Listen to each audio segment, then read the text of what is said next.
दोस्तों नमस्कार, स्वागत है आपका हमारे YouTube चैनल उपदेशिका क्लासेस 91 में। दोस्तों हम लोग यूपीएससी यानी कि संघ लोक सेवा आयोग द्वारा आयोजित पूर्व वर्षों की प्रश्नों की जो श्रृंखला देख रहे हैं दोस्तों, उसके तहत हम दोस्तों सब्जेक्ट देख रहे थे सामान्य विज्ञान यानी कि जनरल साइंस से संबंधित प्रश्नों को हम देख रहे थे। और सामान्य विज्ञान में हमारा सब्जेक्ट चल रहा था दोस्तों जीव विज्ञान यानी कि जीव विज्ञान से संबंधित प्रश्नों को हम देख रहे थे दोस्तों, ठीक है। जिसके तहत दोस्तों हम लोग क्या कर रहे हैं, 2023 से लेके 2011 तक के जितने भी पूर्व वर्षों के प्रश्न हैं हम सावधानी पूर्वक दोस्तों सारे प्रश्नों को कवर कर रहे हैं, ठीक है। तो ध्यानपूर्वक देखिएगा, सारे प्रश्न हमारे इंपॉर्टेंट है दोस्तों, ठीक है।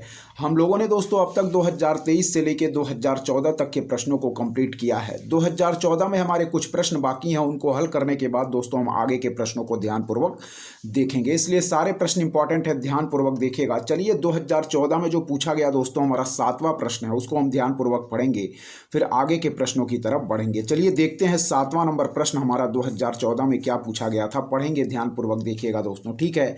इंपॉर्टेंट है, सारे प्रश्न हमारे इंपॉर्टेंट है, इसलिए ध्यानपूर्वक देखते रहें। चलिए देखेंगे क्या कह रहा है हमारा 2014 में पूछा गया 7वां प्रश्न, ठीक है। चलिए देखते हैं, कह रहा है दोस्तों लाइकेन जो एक नग्न चट्टान पर भी पारिस्थितिक अनुक्रम को प्रारंभ करने में सक्षम है, वास्तव में दोस्तों किनके सहजीवी साहचर्य हैं, क्या है दोस्तों, ठीक है। ध्यानपूर्वक देखिएगा, कह रहा है हमारे कि लाइकेन जो एक नग्न चट्टान पर भी पारिस्थितिक अनुक्रम को प्रारंभ करने में सक्षम है, वास्तव में किनके सहजीवी साहचर्य हैं, ठीक है। तो ध्यानपूर्वक याद रखिएगा, इसका सही आंसर बिल्कुल मार्क करेंगे, वह है दोस्तों हमारा शैवाल और कवक। ऑप्शन बी हमारा बिल्कुल राइट आंसर हो जाएगा दोस्तों, ठीक है। फिर से पढ़िएगा, कह रहा है दोस्तों हमारा कि लाइकेन जो एक नग्न चट्टान पर भी पारिस्थितिक अनुक्रम को प्रारंभ करने में सक्षम है, वास्तव में किनके सहजीवी साहचर्य हैं। तो सही ऑप्शन बिल्कुल हम लोगों ने मार्क किया, शैवाल और कवक, ठीक है। एक बार और प्रश्न पढ़ेंगे कि लाइकेन जो एक नग्न चट्टान पर भी पारिस्थितिक अनुक्रम को प्रारंभ करने में सक्षम है, वास्तव में किनके सहजीवी साहचर्य हैं। तो बिल्कुल राइट आंसर मार्क करेंगे, ऑप्शन बी शैवाल और कवक, ठीक है। चलिए दोस्तों व्याख्या की तरफ ध्यानपूर्वक बढ़ेंगे, ऑप्शन बी हमारा बिल्कुल राइट आंसर होगा, ठीक है। व्याख्या इंपॉर्टेंट है इस प्रश्न की, चलिए व्याख्या हम देखते हैं, ठीक है। देखिएगा क्या कह रहा है, कह रहा दोस्तों ध्यानपूर्वक पढ़ेंगे, कह रहा है हमारा कि लाइकेन कवक और शैवाल दोनों के मिश्रण होते हैं। क्या है दोस्तों, याद रखिए, लाइकेन हमारा कवक और शैवाल दोनों के मिश्रण होते हैं। कह रहा है कि लाइकेन में उपस्थित कवक घटक को क्या है दोस्तों, माइकोबायंट का या कवकांश तथा शैवाल घटक को फाइकोबायंट या शैवालांश कहते हैं। ये क्रमशः दोस्तों परपोषी तथा स्वपोषी होते हैं, ठीक है। पहला स्टेटमेंट फिर पढ़ेंगे, कह रहा है कि लाइकेन हमारा कवक और शैवाल दोनों के मिश्रण होते, लाइकेन में उपस्थित कवक घटक को दोस्तों माइकोबायंट या कवकांश तथा शैवाल घटक को फाइकोबायंट या शैवालांश कहते हैं। यह क्रमशः दोस्तों परपोषी तथा स्वपोषी होते हैं, ठीक है। फिर नेक्स्ट पॉइंट हम पढ़ेंगे, देखेंगे क्या कह रहा है। कह रहा है कि शैवाल द्वारा कवक को भोजन शर्करा की आपूर्ति की जाती है। क्या है, शैवाल द्वारा कवक को भोजन यानी कि दोस्तों शर्करा की आपूर्ति की जाती है, और कवक द्वारा शैवाल को सुरक्षा जल, नाइट्रोजनी पदार्थ एवं खनिज लवण प्रदान किए जाते हैं। फिर देखिएगा कि शैवाल द्वारा कवक को दोस्तों भोजन शर्करा की आपूर्ति की जाती है, और कवक द्वारा शैवाल को सुरक्षा जल, नाइट्रोजनी पदार्थ एवं खनिज लवण प्रदान किए जाते हैं, ठीक है। नेक्स्ट पॉइंट पढ़ेंगे, तीसरा क्या कह रहा है। कह रहा है कि लाइकेन में शैवाल और कवकों का संबंध एक सहजीवी की भांति होता है। इस प्रकार के संबंध को दोस्तों क्या है, हेलोटिज्म कहते हैं, ठीक है। फिर देखिएगा, कह रहा है कि लाइकेन में शैवाल और कवकों का संबंध एक सहजीवी की भांति होता है। इस प्रकार के संबंध को दोस्तों हेलोटिज्म भी कहते हैं, ठीक है। चलिए नेक्स्ट पॉइंट पढ़ेंगे, देखेंगे क्या कह रहा है।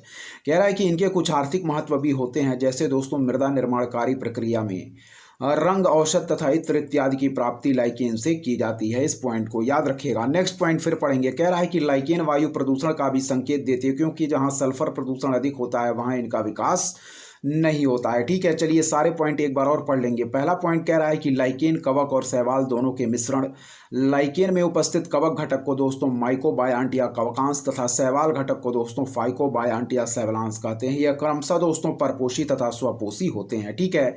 चलिए नेक्स्ट पॉइंट पढ़ेंगे कि शैवाल द्वारा कवक को भोजन की आपूर्ति की जाती है, और कवक द्वारा शैवाल को दोस्तों सुरक्षा जल, नाइट्रोजनी पदार्थ एवं खनिज लवण प्रदान किए जाते हैं। नेक्स्ट पॉइंट पढ़ेंगे कि लाइकेन में दोस्तों शैवाल और कवकों का संबंध संबंध एक सहजीवी की भांति होता है। इस प्रकार के संबंध को दोस्तों याद रखें, हम लोग हेलोटिज्म भी कहते हैं। ठीक है, नेक्स्ट पॉइंट पढ़ेंगे कि इनके कुछ आर्थिक महत्व भी होते हैं, जैसे दोस्तों मृदा निर्माणकारी प्रक्रिया में, ठीक है, रंग, औषध तथा इत्र इत्यादि की प्राप्ति लाइकेन से की जाती है। फिर देखिएगा, इनके कुछ आर्थिक महत्व भी होते हैं, जैसे मृदा निर्माणकारी प्रक्रिया में रंग, औषध तथा इत्र इत्यादि की प्राप्ति लाइकेन से की जाती है। नेक्स्ट पॉइंट पढ़ेंगे कि लाइकेन हमारे वायु प्रदूषण का भी संकेत देते हैं, क्योंकि जहां सल्फर प्रदूषण अधिक होता है वहां इनका विकास नहीं होता। इस पॉइंट को याद रखिएगा। चलिए 2014 में पूछे गए 8वें प्रश्न को हम देखेंगे ध्यानपूर्वक क्या पूछा गया है, देखिएगा इंपॉर्टेंट है। चलिए देखते हैं 8वां प्रश्न जो कह रहा है दोस्तों, वह हमारा ध्यानपूर्वक देखिएगा। कह रहा है हमारा कि निम्नलिखित में से कौन सा एक जीव अन्य 3 जीवों के वर्गों का नहीं है। फिर देखिएगा, निम्नलिखित में से कौन सा एक जीव अन्य 3 जीवों के वर्ग का नहीं है। ठीक है, तो सही आंसर इसमें दोस्तों बिल्कुल मार्क करेंगे, वह है हमारा केकड़ा। क्या है सही ऑप्शन, मार्क करेंगे ऑप्शन ए यानी कि केकड़ा। फिर देखिएगा, कह रहा है कि निम्नलिखित में से कौन सा एक जीव अन्य 3 जीवों के वर्ग का नहीं है, तो ऑप्शन ए बिल्कुल सही मार्क करेंगे, केकड़ा। ठीक है, फिर देखिए, निम्नलिखित में से कौन सा एक जीव अन्य 3 जीवों के वर्गों का नहीं है, तो मार्क करेंगे ऑप्शन हमारा बिल्कुल राइट, केकड़ा, ऑप्शन ए। साथ ही साथ व्याख्या देख लेंगे। कह रहा है कि उपरोक्त सभी जीव दोस्तों क्या हैं, हमारे आर्थ्रोपोडा संघ यानी कि फाइलम आर्थ्रोपोडा के हैं, किंतु इनमें से दोस्तों बिच्छू, ठीक है, मकड़ी और बरूथी, ये तीनों दोस्तों क्या हैं, हमारे आर्केनिडा वर्ग के जीव हैं, जबकि केकड़ा हमारा क्या है, मेलकोस्ट्रेका वर्ग का जीव है। अतः उपरोक्त में से केकड़ा ही भिन्न है। फिर देखिएगा, कह रहा है कि उपरोक्त सभी जीव दोस्तों आर्थ्रोपोडा संघ के हैं, किंतु दोस्तों इनमें से बिच्छू, मकड़ी और बरूथी, ये तीनों दोस्तों क्या हैं, हमारे आर्केनिडा वर्ग के जीव हैं। ठीक है, जबकि केकड़ा दोस्तों क्या है, हमारा मेलकोस्ट्रेका वर्ग का जीव है। अतः उपरोक्त में से केकड़ा ही भिन्न है। कह रहा है कि जंतु जगत में आर्थ्रोपोडा संघ जंतुओं का सबसे बड़ा संघ है, जिसके सामान्य लक्षण है दोस्तों संधियुक्त पाद, खुला रुधिर परिसंचरण तंत्र इत्यादि। ठीक है, फिर देखिएगा, कह रहा है कि निम्नलिखित में से कौन सा एक जीव अन्य 3 जीवों के वर्गों का नहीं है, तो बिल्कुल राइट आंसर हम लोगों ने मार्क किया, ऑप्शन ए, केकड़ा। और व्याख्या पढ़ेंगे। कह रहा है कि उपरोक्त सभी जीव दोस्तों क्या हैं, हमारे आर्थ्रोपोडा संघ के हैं, किंतु इनमें से दोस्तों क्या है, हमारा बिच्छू, मकड़ी और बरूथी, ये तीनों दोस्तों आर्केनिडा वर्ग के जीव हैं, जबकि केकड़ा दोस्तों मेलकोस्ट्रेका वर्ग का जीव है।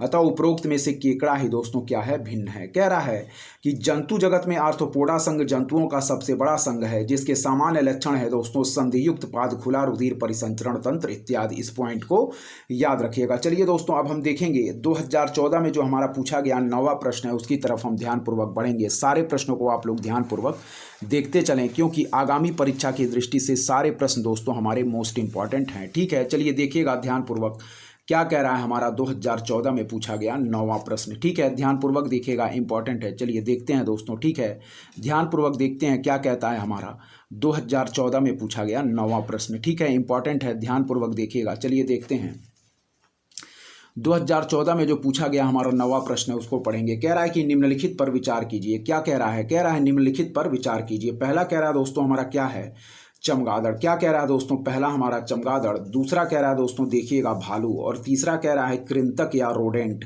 कह रहा है कि उपर्युक्त में से किस प्रकार के जंतु में दोस्तों क्या है, हमारा शीत निष्क्रियता की परिघटना का परीक्षण किया जा सकता है। फिर देखिएगा, कह रहा है कि निम्नलिखित पर विचार कीजिए। पहला कह रहा है दोस्तों चमगादड़, दूसरा कह रहा है भालू, तीसरा कह रहा है कृंतक या रोडेंट। कह रहा है कि उपर्युक्त में से किस प्रकार के जंतु में दोस्तों क्या है, शीत निष्क्रियता की परिघटना का परीक्षण किया जा सकता है। ठीक है, इसमें बिल्कुल राइट आंसर मार्क करेंगे, ऑप्शन सी, यानी कि फर्स्ट, सेकंड और थर्ड तीनों ही पॉइंट हमारे इस संदर्भ में सही दिए गए हैं। ऑप्शन सी हमारा बिल्कुल राइट आंसर होगा दोस्तों। क्या है, ऑप्शन सी हमारा बिल्कुल राइट आंसर होगा। ठीक है, क्या कह रहा है हमारा कि निम्नलिखित पर विचार कीजिए। कह रहा है कि चमगादड़, भालू और कृंतक या रोडेंट। क्या है, चमगादड़, भालू और कृंतक या रोडेंट। कह रहा है कि उपर्युक्त में से किस प्रकार के जंतु में शीत निष्क्रियता की परिघटना का परीक्षण किया जा सकता है, तो ऑप्शन सी हम बिल्कुल राइट आंसर मार्क करेंगे, यानी कि फर्स्ट, सेकंड और थर्ड तीनों ही पॉइंट हमारे इस संदर्भ में सही दिए गए हैं। एक बार और देखिएगा कि निम्नलिखित पर विचार कीजिए। पहला कह रहा है दोस्तों चमगादड़, दूसरा कह रहा है भालू, तीसरा कह रहा है कृंतक या रोडेंट। ठीक है, कह रहा है कि उपर्युक्त में से किस प्रकार के जंतु में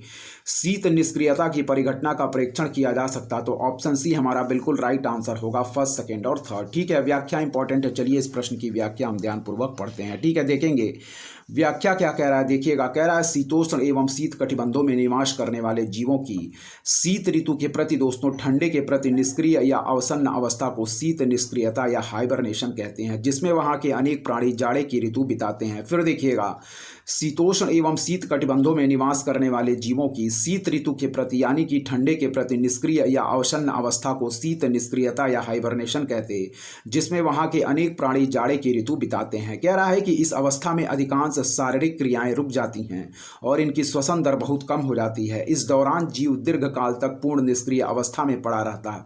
यह क्रिया दोस्तों नियत तापी यानी कि वार्म ब्लडेड तथा अनियत तापी यानी कि कोल्ड ब्लडेड दोनों प्रकार के प्राणियों में पाई जाती है। फिर पढ़ेंगे, कह रहा है कि शीतोष्ण एवं शीत कटिबंधों में निवास करने वाले जीवों की शीत ऋतु के प्रति ठंडे के प्रति निष्क्रिय या अवसन्न अवस्था को शीत निष्क्रियता यानी कि हाइबरनेशन कहते हैं, जिसमें वहाँ के अनेक प्राणी जाड़े की ऋतु बिताते हैं। इस अवस्था में अधिकांश शारीरिक क्रियाएं रुक जाती हैं और इनकी श्वसन दर बहुत कम हो जाती है। इस दौरान जीव दीर्घकाल तक पूर्ण निष्क्रिय अवस्था में पड़ा रहता है। यह क्रिया दोस्तों नियत तापी यानी कि वार्म ब्लडेड तथा अनियत तापी यानी कि कोल्ड ब्लडेड दोनों प्रकार के प्राणियों में पाई जाती है। चलिए दोस्तों नेक्स्ट पॉइंट पढ़ेंगे, क्या कह रहा है ध्यानपूर्वक देखिएगा। कह रहा है कि शीत निष्क्रियता में जाने से पहले जंतुओं को दीर्घकाल तक अर्थात जाड़े के पूरे मौसम हेतु पर्याप्त ऊर्जा संग्रहित करने की आवश्यकता होती है। ठीक है, इस पॉइंट को याद रखिएगा। क्या कह रहा है ध्यानपूर्वक फिर पढ़िएगा। कह रहा है कि शीत निष्क्रियता में जाने से पहले जंतुओं को दोस्तों क्या है, दीर्घकाल तक अर्थात जाड़े के पूरे मौसम हेतु पर्याप्त ऊर्जा संग्रहित करने की आवश्यकता होती है। ठीक है, फिर नेक्स्ट पॉइंट पढ़ेंगे दोस्तों। कह रहा है हमारा कि शीत निष्क्रियता दर्शाने वाले जीवों में दोस्तों भालू हमारा सबसे महत्वपूर्ण जीव है। इसके अलावा दोस्तों सांप, हमारी मधुमक्खियां, चमगादड़ एवं कृंतक क्या है। इसके अलावा दोस्तों सांप, मधुमक्खियां, चमगादड़ एवं कृंतक, रोडेंट भी दोस्तों शीत निष्क्रियता क्या है, इनमें भी शीत निष्क्रियता पाई जाती है। फिर देखिएगा, कह रहा है कि शीत निष्क्रियता में जाने से पहले जंतुओं को दीर्घकाल तक अर्थात जाड़े के पूरे मौसम हेतु पर्याप्त ऊर्जा संग्रहित करने की आवश्यकता होती है। ठीक है, नेक्स्ट पॉइंट पढ़ेंगे कि शीत निष्क्रियता दर्शाने वाले जीवों में भालू सबसे महत्वपूर्ण जीव है। इसके अलावा दोस्तों सांप, मधुमक्खियां, चमगादड़ एवं कृंतक यानी रोडेंट भी शीत निष्क्रियता में क्या है, इनमें भी दोस्तों शीत निष्क्रियता पाई जाती है। ठीक है, कह रहा है इस प्रकार तीनों ही जंतु दोस्तों शीत निष्क्रियता दर्शाते हैं, अतः सही विकल्प हम लोगों ने ऑप्शन सी मार्क किया था। ठीक है, चलिए बढ़ेंगे दोस्तों 10वें नंबर प्रश्न की तरफ, जो कि हमारा 2014 में पूछा गया है। ठीक है, देखिएगा इंपॉर्टेंट है। चलिए देखते हैं क्या कह रहा है 10वां नंबर प्रश्न। कह रहा है नीम के पेड़ के संदर्भ में निम्नलिखित कथनों पर क्या कीजिए दोस्तों, विचार कीजिए। ठीक है, कह रहा है नीम के पेड़ के संदर्भ में निम्नलिखित कथनों पर विचार कीजिए। पहला पॉइंट पढ़ेंगे दोस्तों, क्या कह रहा है। कह रहा है कि कुछ जाति के कीटों और बरूथियों के प्रचुरोदो भवन को नियंत्रित करने के लिए नीम के तेल का प्रयोग कीटनाशक के रूप में किया जा सकता। फिर पढ़ेंगे कि कुछ जात के कीटों और बरूथियों के प्रचुरोदो भवन को नियंत्रित करने के लिए नीम के तेल का प्रयोग कीटनाशक के रूप में किया जा सकता।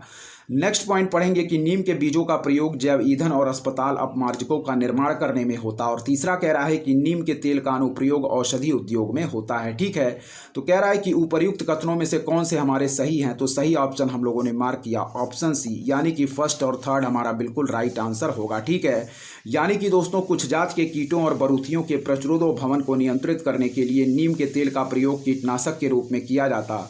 और तीसरा जो कह रहा है कि नीम के तेल का अनुप्रयोग औषधि उद्योग में भी होता है, यह भी पॉइंट हमारा सही है। जबकि सेकेंड पॉइंट जो कह रहा है दोस्तों कि नीम के बीजों का प्रयोग जैव ईंधन और अस्पताल अपमार्जकों का निर्माण करने में होता है, यह पॉइंट हमारा गलत दिया गया है। ठीक है, तो सही ऑप्शन होगा हमारा बिल्कुल ऑप्शन सी, फर्स्ट और थर्ड हम बिल्कुल राइट आंसर मार्क करेंगे। इस पॉइंट को याद रखिएगा। ठीक है, फिर से पढ़ेंगे कि नीम के पेड़ के संदर्भ में निम्नलिखित कथनों पर विचार कीजिए। पहला पॉइंट कह रहा है हमारा कि कुछ जात के कीटों और बरूथियों के प्रचुरोदो भवन को नियंत्रित करने के लिए नीम के तेल का प्रयोग कीटनाशक के रूप में किया जा सकता, तो यह पॉइंट हमारा बिल्कुल सही है। ठीक है, फिर कह रहा है कि नीम के बीजों का प्रयोग जैव ईंधन और अस्पताल अपमार्जकों का निर्माण करने में होता, तो यह पॉइंट दोस्तों हमारा गलत दिया गया है। तीसरा पॉइंट जो कह रहा है कि नीम के तेल का अनुप्रयोग औषधि उद्योग में होता है, तो यह पॉइंट हमारा बिल्कुल सही है।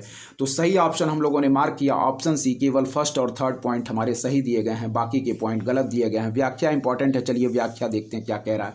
कह रहा है कि नीम का तेल कीटों और बरूथियों के प्रसार को रोकने अथवा नियंत्रित करने में महत्वपूर्ण भूमिका निभाता है। फिर देखिएगा, नीम का तेल कीटों और बरूथियों के प्रसार को रोकने अथवा नियंत्रित करने में महत्वपूर्ण भूमिका निभाता है। कह रहा है कि नीम के तेल का प्रयोग दोस्तों क्या है, इंसेक्टिसाइड यानी कि कीटरोधी, पेस्टिसाइड यानी कि कीटनाशक, कवकरोधी, फंगिसाइड के रूप में किया जा सकता। नीम के पेड़ के संदर्भ में कुछ अन्य महत्वपूर्ण तत्व निम्नवत हैं। ठीक है, फिर देखिएगा, कह रहा है कि नीम का तेल कीटों और बरूथियों के प्रसार को रोकने अथवा नियंत्रित करने में महत्वपूर्ण भूमिका निभाता है। नीम के तेल का प्रयोग दोस्तों याद रखें, इंसेक्टिसाइड यानी कि कीटरोधी, पेस्टिसाइड यानी कि कीटनाशक, कवकरोधी यानी कि फंगिसाइड के रूप में किया जा सकता है। नीम के पेड़ के संदर्भ में कुछ अन्य महत्वपूर्ण तथ्य निम्नवत हैं जिनको हम ध्यानपूर्वक देखेंगे। ठीक है, ध्यानपूर्वक देखिएगा, इंपॉर्टेंट है। चलिए देखते हैं क्या तथ्य हमारे नीम के पेड़ के बारे में दिए गए हैं। ठीक है, इंपॉर्टेंट है, देखिएगा। चलिए देखते हैं दोस्तों, ध्यानपूर्वक देखिए क्या दिया गया है। ठीक है, पढ़ेंगे हम, ध्यानपूर्वक देखिएगा। चलिए देखते हैं। पहला पॉइंट जो दोस्तों नीम के पेड़ के बारे में बताया जा रहा है उसको हम पढ़ेंगे, ध्यानपूर्वक देखिएगा। कह रहा है दोस्तों हमारा कि नीम के बीजों, ठीक है, फिर क्या रहा है दोस्तों, फिर कह रहा है हमारा पोंगेमिया तथा जेट्रोफा का प्रयोग बायोडीजल अथवा बायोफ्यूल के रूप में किया जाता है। फिर देखिएगा, नीम के बीजों, पोंगेमिया तथा जेट्रोफा का प्रयोग बायोडीजल अथवा बायोफ्यूल के रूप में किया जाता। कह रहा है कि कर्नाटक राज्य सरकार ने दोस्तों ग्रामीण विकास मंत्रालय और पंचायती राज्य मंत्रालय की विभिन्न स्कीमों के अंतर्गत पोंगेमिया, जेट्रोफा तथा नीम से बायोफ्यूल व बायोडीजल उत्पन्न करने की पहल की है। नीम के तेल में विषाक्त प्रभाव की संभावना के चलते इसका इस्तेमाल अस्पताल अपमार्जकों के निर्माण में नहीं होता। फिर देखिएगा, नीम के बीजों, पोंगेमिया तथा जेट्रोफा का प्रयोग बायोडीजल अथवा बायोफ्यूल के रूप में किया जाता। कर्नाटक राज्य सरकार ने दोस्तों ग्रामीण विकास मंत्रालय और पंचायती राज्य मंत्रालय की विभिन्न स्कीमों के अंतर्गत पोंगेमिया, जेट्रोफा तथा नीम से बायोफ्यूल व बायोडीजल उत्पन्न करने की पहल की है। नीम के तेल में दोस्तों क्या है, हमारा विषाक्त प्रभाव की संभावना के चलते इसका इस्तेमाल अस्पताल अपमार्जकों के निर्माण में नहीं होता। इस पॉइंट को याद रखिएगा। नेक्स्ट पॉइंट पढ़ेंगे दोस्तों, उल्लेखनीय है कि जैव ईंधन सजीव पदार्थों सामान्य रूप से दोस्तों क्या है, हमारा पौधे से निर्मित ऊर्जा है। बायोएथेनॉल, बायोडीजल और बायोगैस आदि जैव ईंधन के ही प्रकार हैं। फिर देखिएगा, उल्लेखनीय है कि जैव ईंधन दोस्तों सजीव पदार्थों सामान्य रूप से पौधे से निर्मित ऊर्जा है। बायोएथेनॉल, बायोडीजल और बायोगैस आदि जैव ईंधन के ही प्रकार हैं। फिर देखिएगा, उल्लेखनीय है कि जैव ईंधन सजीव पदार्थों सामान्य रूप से दोस्तों पौधे से निर्मित ऊर्जा है। बायोएथेनॉल, बायोडीजल और बायोगैस आदि जैव ईंधन के ही प्रकार हैं। इस पॉइंट को याद रखिएगा। उल्लेखनीय है कि जैव ईंधन सजीव पदार्थों सामान्य रूप से पौधे से निर्मित ऊर्जा है। बायोएथेनॉल, बायोडीजल और बायोगैस आदि जैव ईंधन के ही प्रकार हैं। इस पॉइंट को याद रखिएगा। ठीक है, क्या कह रहा है देखिएगा, उल्लेखनीय है कि जैव ईंधन सजीव पदार्थों सामान्य रूप से पौधे से निर्मित ऊर्जा है। बायोएथेनॉल, बायोडीजल और बायोगैस आदि जैव ईंधन के ही प्रकार हैं। इस पॉइंट को याद रखिएगा। चलिए नेक्स्ट पॉइंट की तरफ बढ़ेंगे, देखेंगे ध्यानपूर्वक क्या कह रहा है, हमारे आगे के पॉइंट देखिएगा। ठीक है, चलिए देखते हैं क्या कह रहा है। देखिए, कह रहा है हमारा नीम के बीज और तेल का प्रयोग दोस्तों स्नान के लिए प्रयुक्त साबुनों, ठीक है, क्या है, फिर कह रहा है टूथपेस्ट, कॉस्मेटिक उत्पादों, आयुर्वेदिक औषधि उद्योगों में किया जाता है। फिर पढ़िएगा, नीम के बीज और तेल का प्रयोग दोस्तों स्नान के लिए प्रयुक्त साबुनों, टूथपेस्ट, कॉस्मेटिक पदार्थों, आयुर्वेदिक औषधि उद्योग में किया जाता है। इस पॉइंट को याद रखिएगा। क्या है, नीम के बीज और तेल का प्रयोग स्नान के लिए प्रयुक्त साबुनों, टूथपेस्ट, कॉस्मेटिक उत्पादों, आयुर्वेदिक औषधि उद्योग में किया जाता है। नेक्स्ट पॉइंट पढ़ेंगे, कह रहा है कि नीम के तेल अथवा बीज के कीट रोधी, इंसेक्टिसाइड व कीटाणुनाशक, पेस्टिसाइड के रूप में प्रयोग हो पाने के लिए जो यौगिक जिम्मेदार है वह है दोस्तों क्या है, वह है दोस्तों हमारा अजादिराचिन। क्या है, नीम का उपयोग उर्वरकों में भी किया जाता है। ठीक है, फिर देखिएगा, कह रहा है कि नीम के तेल अथवा बीज के कीटरोधी व कीटाणुनाशक, ठीक है, के रूप में प्रयोग हो पाने के लिए जो यौगिक जिम्मेदार है वह है दोस्तों क्या है, अजादिराचिन। ठीक है, नीम का उपयोग दोस्तों उर्वरकों में भी किया जाता है। इस पॉइंट को याद रखिएगा। नेक्स्ट पॉइंट पढ़ेंगे कि नीम के अलावा कुछ अन्य बायोडीजल फसलें हैं दोस्तों, जैसे हमारा शैवाल, कैमेलिना, कैस्टर बीन, तुम्बा, फ्लैक्स, जोजोबा, केनाफ करंज, ठीक है, कोकूम, महुआ तथा जेट्रोफा। ठीक है, फिर देखेंगे, कह रहा है कि नीम के तेल अथवा बीज के कीटरोधी यानी कि इंसेक्टिसाइड व कीटाणुनाशक यानी कि पेस्टिसाइड के रूप में प्रयोग हो पाने के लिए जो यौगिक जिम्मेदार है वह है दोस्तों याद रखें अजादिराचिन। नीम का उपयोग दोस्तों उर्वरकों में भी किया जाता है, यानी फर्टिलाइजर के रूप में भी हम नीम का प्रयोग करते हैं। नेक्स्ट पॉइंट पढ़ेंगे कि नीम के अलावा कुछ अन्य बायोडीजल फसलें हैं दोस्तों, वह है हमारा शैवाल, फिर है दोस्तों कैमेलिना। क्या है, शैवाल, कैमेलिना, कैस्टर बीन, तुम्बा, फ्लैक्स, जोजोबा, केनाफ करंज, कोकूम, महुआ तथा जेट्रोफा। इस पॉइंट को याद रखिएगा। ठीक है, चलिए 2013 में पूछे गए प्रश्नों की तरफ हम बढ़ेंगे। देखें 2013 में जो हमारे प्रश्न पूछे गए हैं उनको हम ध्यानपूर्वक देखेंगे। सामान्य विज्ञान के तहत हमारा सब्जेक्ट चल रहा था बायो यानी कि जीव विज्ञान। चलिए 2013 में पूछे गए प्रश्नों की तरफ बढ़ेंगे। देखेंगे 2013 में जो हमारे प्रश्न पूछे गए हैं वह क्या पूछे गए थे, ध्यानपूर्वक देखिएगा। ठीक है, चलिए देखें। कह रहा है कि निम्नलिखित जंतुओं पर क्या कीजिए दोस्तों, विचार कीजिए। कह रहा है निम्नलिखित जंतुओं पर विचार कीजिए। पहला पॉइंट कह रहा है दोस्तों समुद्री गाय, दूसरा कह रहा है समुद्री घोड़ा, तीसरा कह रहा है समुद्री सिंह। ठीक है, कह रहा है उपर्युक्त में से कौन कौन से हमारे स्तनधारी हैं, तो बिल्कुल राइट आंसर मार्क करेंगे दोस्तों ऑप्शन बी, यानी केवल फर्स्ट और थर्ड, यानी कि दोस्तों समुद्री गाय और समुद्री घोड़ा। ठीक, क्या है समुद्री गाय और दोस्तों समुद्री सिंह, जबकि समुद्री घोड़ा दोस्तों हमारा क्या है, यह स्तनधारी नहीं है। फिर देखिएगा, कह रहा है कि निम्नलिखित जंतुओं पर विचार कीजिए। पहला कह रहा है समुद्री गाय, दूसरा कह रहा है समुद्री घोड़ा, तीसरा कह रहा है समुद्री सिंह। ठीक है, कह रहा है कि उपर्युक्त में से कौन से हमारे स्तनधारी हैं, तो बिल्कुल राइट आंसर मार्क करेंगे समुद्री गाय और समुद्री सिंह, यानी कि ऑप्शन बी केवल फर्स्ट और थर्ड, यानी कि दोस्तों समुद्री गाय और समुद्री सिंह हमारे बिल्कुल राइट आंसर होंगे, जबकि समुद्री घोड़ा हमारा दोस्तों इस संदर्भ में गलत दिया गया है। ठीक है, फिर देखिएगा, कह रहा है कि निम्नलिखित जंतुओं पर विचार कीजिए। पहला कह रहा है समुद्री गाय, क्या है, दूसरा कह रहा है समुद्री घोड़ा, तीसरा कह रहा है समुद्री सिंह। कह रहा है कि उपर्युक्त में से कौन से हमारे स्तनधारी हैं, तो याद रखिएगा समुद्री गाय और समुद्री सिंह। क्या है दोस्तों, समुद्री गाय और समुद्री सिंह, इस पॉइंट को याद रखिएगा। ठीक है, फिर कह रहा है निम्नलिखित जंतुओं पर विचार कीजिए। कह रहा है पहला हमारा समुद्री गाय, दूसरा कह रहा है दोस्तों समुद्री घोड़ा, तीसरा कह रहा है हमारा समुद्री सिंह। कह रहा है उपर्युक्त में से कौन से हमारे क्या है दोस्तों स्तनधारी हैं, इस पॉइंट को याद रखिएगा। तो बिल्कुल राइट आंसर मार्क करेंगे हमारा दोस्तों क्या है, समुद्री गाय और समुद्री सिंह, यानी कि ऑप्शन बी केवल फर्स्ट और थर्ड पॉइंट सही है, सेकंड पॉइंट इस संदर्भ में गलत है। व्याख्या देखिएगा दोस्तों, इस प्रश्न की व्याख्या हमारी क्या है, इंपॉर्टेंट है। चलिए व्याख्या दोस्तों पढ़ते हैं, देखते हैं व्याख्या क्या कह रही है। कह रहा दोस्तों हमारा पहला पॉइंट वह कह रहा है कि समुद्री गाय एक विलुप्त शाकाहारी समुद्री स्तनधारी जीव। कह रहा है कि सुरेनिया वर्ग का यह सबसे बड़ा जीव था, 18वीं सदी के उत्तरार्ध तक यह विलुप्त हो गया।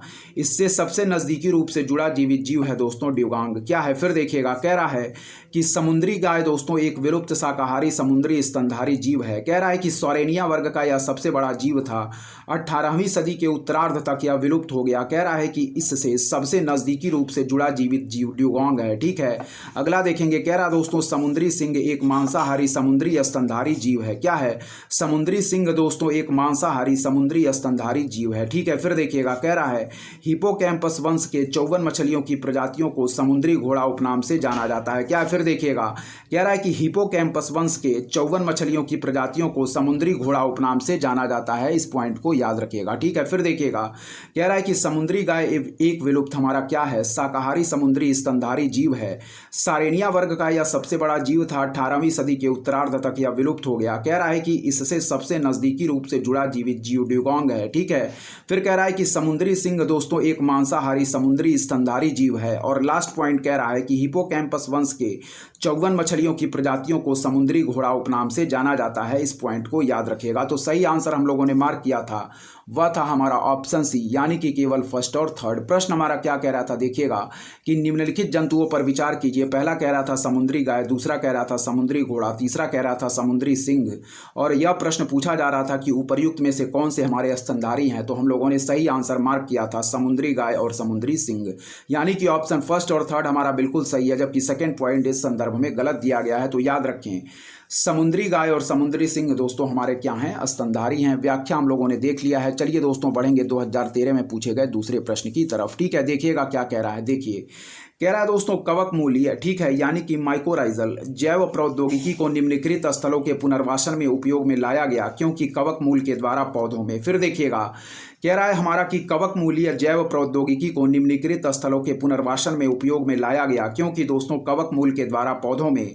पहला पॉइंट कह रहा है कि सूखे का प्रतिरोध करने एवं अवशोषण क्षेत्र बढ़ाने की क्षमता आ जाती है। फिर देखिएगा, कह रहा है कि कवक मूलीय जैव प्रौद्योगिकी को निम्नलिखित स्थलों के पुनर्वासन में उपयोग में लाया गया, क्योंकि कवक मूल के द्वारा दोस्तों पौधों में। पहला पॉइंट कह रहा है कि सूखे का प्रतिरोध करने एवं अवशोषण क्षेत्र बढ़ाने की क्षमता आ जाती है। फिर देखिएगा, कह रहा है हमारा कि कवक मूलीय जैव प्रौद्योगिकी को निम्नलिखित स्थलों के पुनर्वासन में उपयोग में लाया गया, क्योंकि कवक मूल के द्वारा पौधों में। तो पहला पॉइंट कह रहा है कि सूखे का प्रतिरोध करने एवं अवशोषण क्षेत्र बढ़ाने की क्षमता आ जाती है। फिर देखिएगा, कवक मूलीय जैव प्रौद्योगिकी को निम्नलिखित स्थलों के पुनर्वासन में उपयोग में लाया गया, क्योंकि कवक मूल के द्वारा पौधों में दोस्तों। तो पहला पॉइंट कह रहा है कि सूखे का प्रतिरोध करने एवं अवशोषण क्षेत्र बढ़ाने की क्षमता आ जाती है। ठीक है, ध्यानपूर्वक इस पॉइंट को याद रखिएगा। चलिए आगे जो इस प्रश्न के पॉइंट दिए गए हैं उनको हम ध्यानपूर्वक देखेंगे, इंपॉर्टेंट है, देखते चलिए। और दोस्तों यदि आपको हमारा कंटेंट पसंद आ रहा है तो हमारे चैनल उपदेशा क्लासेस 91 को जरूर सब्सक्राइब करें, लाइक करें, अपने दोस्तों के भी शेयर करें और ऐसे ही लगातार पढ़ते रहें। चलिए इस प्रश्न के आगे के पॉइंटों को हम देखेंगे इस प्रश्न के आगे के पॉइंट क्या दिए गए हैं। ध्यानपूर्वक आप लोग दोस्तों सारे प्रश्नों की व्याख्या को देखते चलें, क्योंकि आगामी परीक्षा की दृष्टि से सारे पॉइंट हमारे मोस्ट इंपॉर्टेंट हैं। ठीक है, चलिए देखेंगे क्या कह रहे हैं आगे के पॉइंट। चलिए दोस्तों ध्यानपूर्वक देखेंगे दूसरा पॉइंट जो कह रहा है हमारा, ध्यानपूर्वक पढ़िएगा। ठीक है, देखिए क्या कह रहा है दूसरा पॉइंट। इसमें कह रहा है दोस्तों कि पीएच की अति सीमाओं को सहन करने की क्षमता आ जाती है। क्या है? पीएच की अति सीमाओं को सहन करने की क्षमता आ जाती। और तीसरा पॉइंट कह रहा है दोस्तों रोगग्रस्तता से प्रतिरोध की क्षमता आ जाती है। क्या है? कह रहा है पीएच की अति सीमाओं को सहन करने की क्षमता आ जाती। और तीसरा कह रहा है दोस्तों रोगग्रस्तता से प्रतिरोध की क्षमता आ जाती है। तो इसमें बिल्कुल राइट आंसर मार्क करेंगे दोस्तों ऑप्शन डी, यानी कि इस संदर्भ में तीनों ही पॉइंट हमारे सही दिए गए हैं। फिर पढ़ेंगे सेकेंड पॉइंट। कह रहा है पीएच की अति सीमाओं को सहन करने की क्षमता आ जाती। और तीसरा पॉइंट कह रहा है कि रोगग्रस्तता से प्रतिरोध की क्षमता आ जाती है। तो ऑप्शन डी हमारा बिल्कुल राइट आंसर होगा। ठीक है, चलिए दोस्तों इस प्रश्न की व्याख्या हम ध्यानपूर्वक पढ़ेंगे, व्याख्या हमारा इंपॉर्टेंट है। चलिए देखते हैं क्या कह रहा है। पहला पॉइंट पढ़ेंगे व्याख्या के तहत। कह रहा है कि कुछ कवक पौधों की जड़ों में सहजीवी के रूप में पाए जाते हैं। क्या है? फिर देखिएगा, कह रहा है कि कुछ कवक पौधों की जड़ों में दोस्तों क्या है हमारे सहजीवी के रूप में पाए जाते हैं। इन्हें दोस्तों क्या है कवक मूल या माइकोराइजा कहते हैं। इस क्रिया में पौधों तथा कवक दोनों को लाभ होता है। फिर देखिएगा, कह रहा है कि कुछ कवक दोस्तों पौधों की जड़ों में सहजीवी के रूप में पाए जाते हैं। इन्हें कवक मूल या माइकोराइजा कहते हैं। इस क्रिया में दोस्तों पौधों तथा कवक दोनों को लाभ होता है। इस पॉइंट को याद रखिएगा। सेकेंड पॉइंट पढ़ेंगे, वर्तमान में दोस्तों कवक मूलीय जैव प्रौद्योगिकी यानी कि माइकोराइजल क्या है बायोटेक्नोलॉजी का प्रयोग निम्नलिखित स्थलों के पुनर्वास के लिए किया जा रहा है। फिर देखिएगा, वर्तमान में दोस्तों कवक मूलीय जैव प्रौद्योगिकी यानी कि माइकोराइजल बायोटेक्नोलॉजी का प्रयोग निम्नलिखित स्थलों के पुनर्वास के लिए किया जा रहा है। नेक्स्ट पॉइंट पढ़ेंगे, कह रहा है कि इस प्रौद्योगिकी का प्रयोग करने से पौधों में सूखे के प्रति प्रतिरोधक क्षमता, अवशोषण क्षेत्र विस्तार, पौधों में पीएच अधिकता को सहन करने की क्षमता तथा पौधों में रोगों से लड़ने की क्षमता का विकास हो जाता है। फिर देखिएगा, इस प्रौद्योगिकी का प्रयोग करने से पौधों में सूखे के प्रति प्रतिरोधक क्षमता, अवशोषण क्षेत्र विस्तार, पौधों में पीएच अधिकता को सहन करने की क्षमता तथा पौधों में रोगों से लड़ने की क्षमता का विकास हो जाता है। नेक्स्ट पॉइंट पढ़ेंगे क्या कह रहा है, ध्यानपूर्वक देखिएगा। ठीक है, इंपॉर्टेंट है। कह रहा है कि कवक मूल एवं क्या है दोस्तों सहोपकारिता यानी कि सिम्बायोटिक संबंध का उदाहरण है। क्या है? कवक मूल एक सहोपकारिता यानी कि सिम्बायोटिक संबंध का उदाहरण है। ठीक है, नेक्स्ट पॉइंट पढ़ेंगे, ध्यानपूर्वक देखिएगा क्या कह रहा है। देखिए क्या कह रहा है हमारा, नेक्स्ट पॉइंट पढ़ेंगे। कह रहा है कि माइकोराइजा हमारा दो तरह के होते हैं। प्रथम है दोस्तों क्या है इक्टोमाइकोराइजा होता है, जिसके कवक क्या है फिर देखिएगा, कह रहा है हमारा माइकोराइजा दो तरह के होते हैं। प्रथम है दोस्तों क्या है हमारा इक्टोमाइकोराइजा होता है, जिसमें कवक पौधों की जड़ की कोशिका को भेद नहीं पाता है। जबकि दूसरा क्या है दोस्तों हमारा इंडोमाइकोराइजा, जिसमें कवक पौधे की जड़ की कोशिका को भेद देता है। ठीक है, अतः उपरोक्त तीनों ही कथन हमारे इस संदर्भ में सही दिए गए हैं। एक बार और प्रश्न को देखेंगे। ठीक है, चलिए व्याख्या एक बार और देखेंगे दोस्तों। कह रहा है कि कुछ कवक हमारे पौधों की जड़ों में सहजीवी के रूप में पाए जाते हैं। इन्हें दोस्तों हम कवक मूल या माइकोराइजा कहते हैं। इस क्रिया में पौधों तथा कवक दोनों को लाभ होता है। ठीक है, फिर देखेंगे नेक्स्ट पॉइंट। कह रहा है कि वर्तमान में दोस्तों कवक मूलीय जैव प्रौद्योगिकी यानी कि माइकोराइजल बायोटेक्नोलॉजी का प्रयोग निम्नलिखित स्थलों के पुनर्वास के लिए किया जा रहा है। नेक्स्ट पॉइंट पढ़ेंगे कि इस प्रौद्योगिकी का प्रयोग करने से दोस्तों पौधों में सूखे के प्रति प्रतिरोधक क्षमता, अवशोषण क्षेत्र विस्तार, पौधों में पीएच अधिकता को सहन करने की क्षमता तथा पौधों में रोगों से लड़ने की क्षमता का विकास हो जाता है। नेक्स्ट पॉइंट पढ़ेंगे कि कवक मूल दोस्तों एक सहोपकारिता संबंध का उदाहरण है।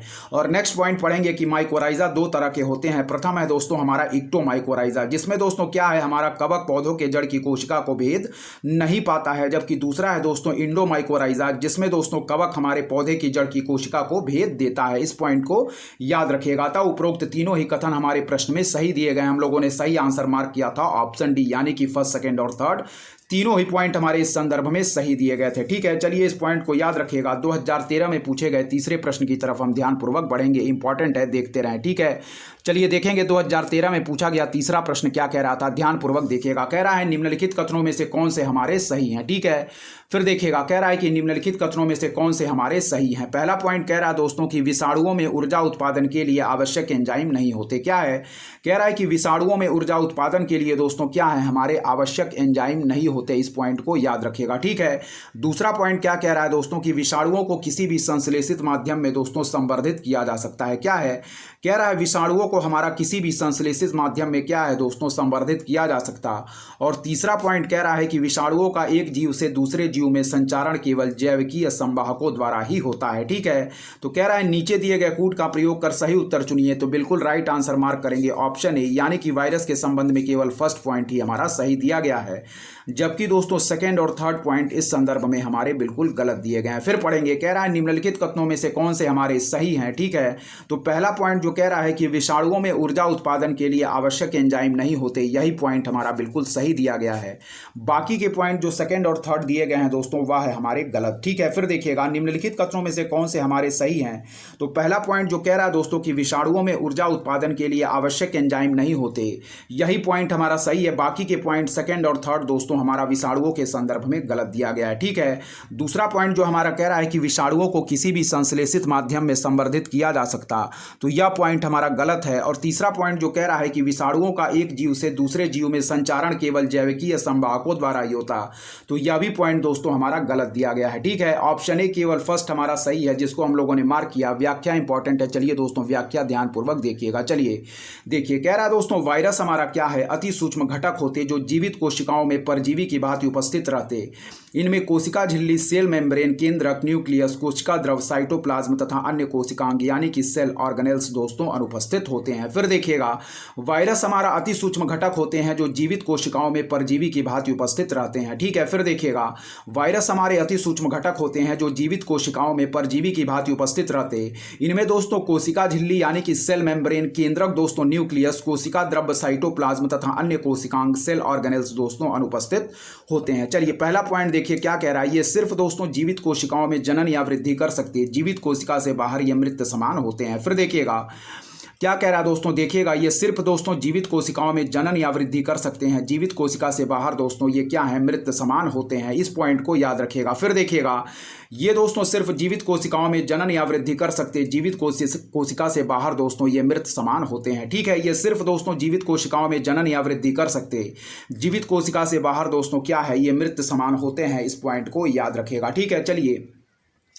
इस प्रश्न के आगे भी कुछ पॉइंट दिए गए हैं, उसको भी हम ध्यानपूर्वक देखेंगे, इंपॉर्टेंट है, देखते चलिए। ठीक है दोस्तों, चलिए देखेंगे आगे इस प्रश्न के क्या क्या पॉइंट दिए गए हैं, उन पॉइंटों को हम ध्यानपूर्वक देखेंगे। चलिए देखते हैं क्या कह रहे हैं हमारे आगे के पॉइंट, पढ़ेंगे दोस्तों ध्यानपूर्वक देखिएगा। कह रहा है कि इनमें ऊर्जा उत्पादन के लिए कोई एंजाइम नहीं होता, क्योंकि दोस्तों क्या है, इन्हें परजीवी कोशिका यानी कि होस्ट सेल के genetic material DNA and RNA से क्या है मिल जाता है तथा यह कोशिका के जेनेटिक सूचना को बदल देता और कोशिका को अपने जैसी कोशिका के उत्पादन का आदेश देता है। ठीक है, इंपॉर्टेंट है। फिर देखिएगा, कह रहा है कि इनमें ऊर्जा उत्पादन के लिए कोई एंजाइम नहीं होता, क्योंकि यह इन्हें परजीवी कोशिका के जेनेटिक मटेरियल से मिल जाता है तथा यह कोशिका के जेनेटिक सूचना को बदल देता और कोशिका को अपने जैसी कोशिका के उत्पादन का आदेश देता है। ठीक है, फिर नेक्स्ट पॉइंट पढ़ेंगे दोस्तों। कह रहा है कि वायरसों को किसी भी संश्लेषित माध्यम में संवर्धित नहीं किया जा सकता।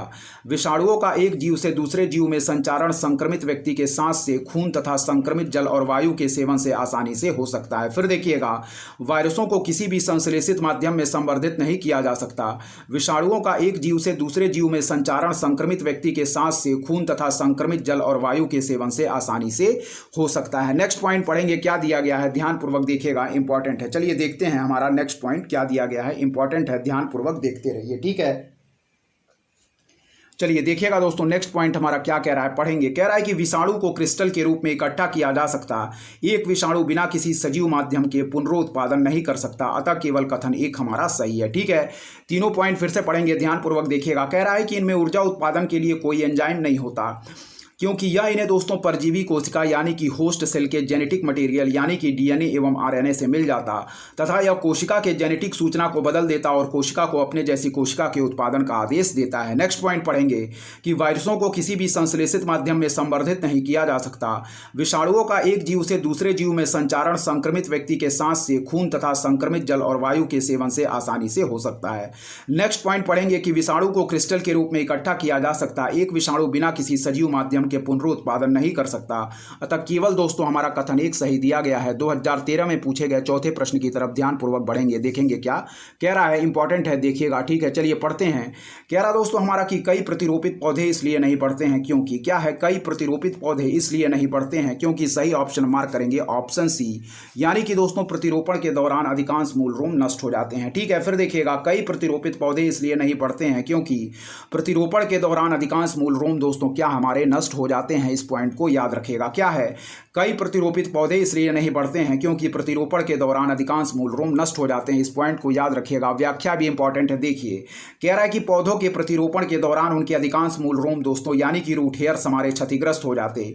इन मूल रोमों के क्षतिग्रस्त हो जाने के कारण पौधों को दोस्तों उचित खाद्य पदार्थों जैसे जल तथा खनिज लवणों की प्राप्ति भरपूर मात्रा में नहीं हो पाती, जिससे पौधों की वृद्धि और विकास की प्रक्रिया अवरुद्ध हो जाती है और पौधे दोस्तों सूख जाते हैं। ठीक है, फिर देखिएगा, कह रहा है कि कई प्रतिरोपित पौधे इसलिए नहीं बढ़ते हैं क्योंकि दोस्तों ऑप्शन सी याद रखें, प्रतिरोपण के दौरान अधिकांश मूल रोम नष्ट हो जाते हैं। ठीक है, व्याख्या पढ़ेंगे। कह रहा है कि पौधों के प्रतिरोपण के दौरान उनके अधिकांश मूल रोम हमारे रूट हेयर्स दोस्तों क्षतिग्रस्त हो जाते।